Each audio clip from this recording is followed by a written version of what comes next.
Welcome to Pomegranate Radio with your host, Jonathan Cook.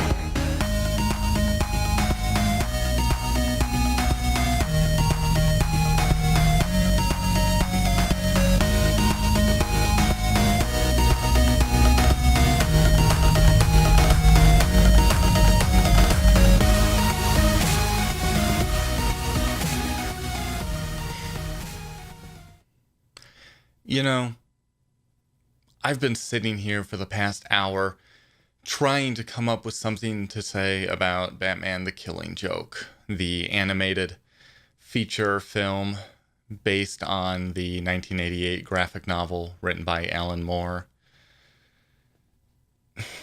The truth is, it's not very good. And I say that knowing that everyone else is saying it's not good because of that 28-minute prologue. I think the prologue and that mid-credits sequence probably are the best parts about this story. Really, when you consider that the film itself is a slavishly devoted adaptation of the comic book, plus the prologue, a musical sequence that really didn't need to be there, and then the mid credits sequence. It just, very little about this works. The film does go to great lengths, and I admit, not very successfully, but it does go to great lengths to make Barbara Gordon more of a character and less of a plot device. I think it's clumsy, and it's a bit on the nose to fall back on the old, oh, Babs and bats have a thing, or Babs has a thing for bats. To actually have them have sex, problematic, sure. In fact, I was arguing yesterday with somebody on Twitter that whether or not that's going to ruin the movie. It doesn't. It doesn't even come close to ruining things. It's not good. It doesn't help the movie. I think it is a trifle unnecessary, but it does help characterize Barbara. The biggest problem this story has is the story itself. For one thing, it's not very interesting. For all this highfalutin crap about this being the best and the greatest Joker story in the annals of DC Comics history, really? This? What? You've got to be kidding me. All right, you've got a tragically one-dimensional approach to this. You've got the Joker saying, okay, all it takes is one bad day to turn a good man, a sane man, insane. Okay. So what are we going to do? We're going to shoot Barbara Gordon. We're going to cripple her. We are going to sexually assault her. You know, this image, I'm sorry, but it's almost impossible to miss what they're getting at with this one. We're going to strip her. We're going to photograph her.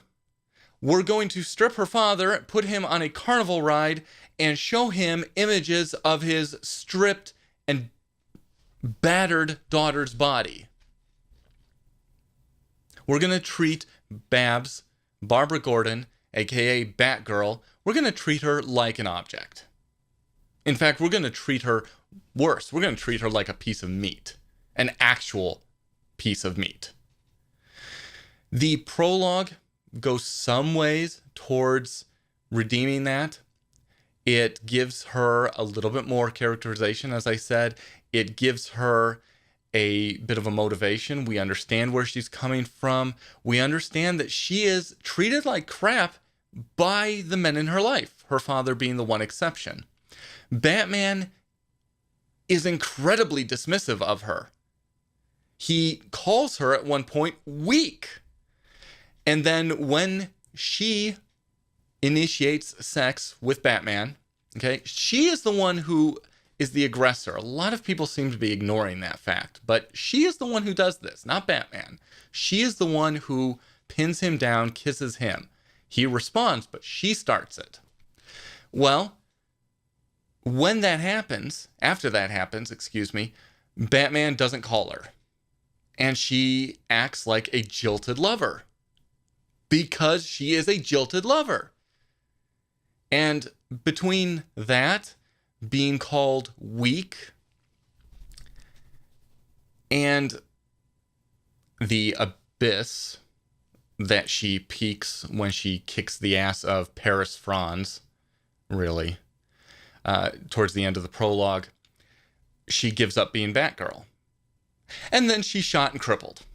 And it's really Batman's fault. And then she basically disappears from the story. Until the end sequence, the end credits, when we do see her in her wheelchair become the Oracle. The reality is, the film, the story, has no room for Barbara Gordon in it. It's not willing to make room for her. At least the filmmakers tried.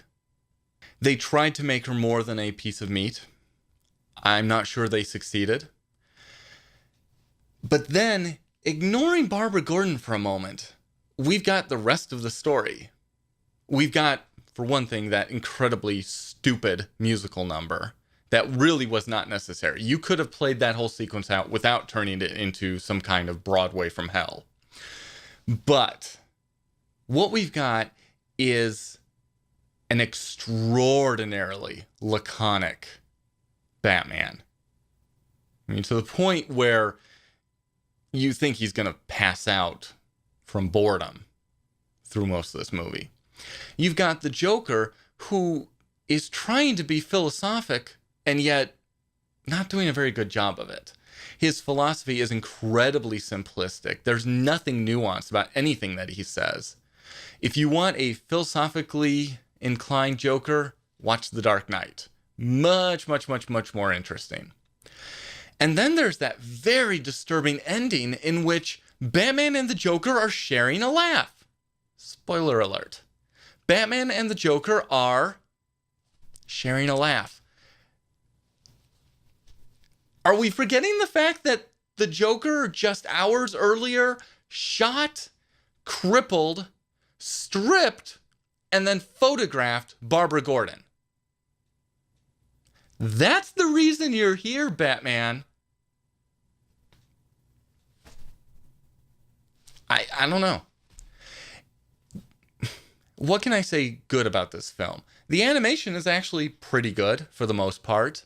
I think the animators went a little too far, making Batman appear very big, very broad shoulders, very, very masculine in the face, and then making Barbara Gordon look very feminine, accentuating her breasts, her figure, and making her physically much smaller than Batman.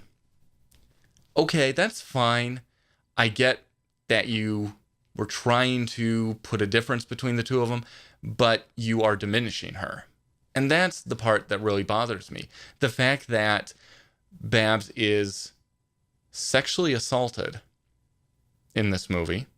The fact that she is objectified, she is denigrated, and then the only redemption the story has for her, towards her, is the fact that she becomes the Oracle. In spite of the fact that she's crippled, in spite of the fact that she was sexually assaulted, in spite of the fact that she was denigrated by her mentor, she carries on and becomes a different kind of superhero. Hooray for Hollywood. I didn't like it. I didn't think it was especially insightful. I kind of agree with Alan Moore on this. I don't think this adds nearly as much as its seminal status suggests. Batman the Killing Joke, I can't recommend it. I think it's an exercise in an extremely juvenile worldview and a very juvenile view of women. So, go watch something else.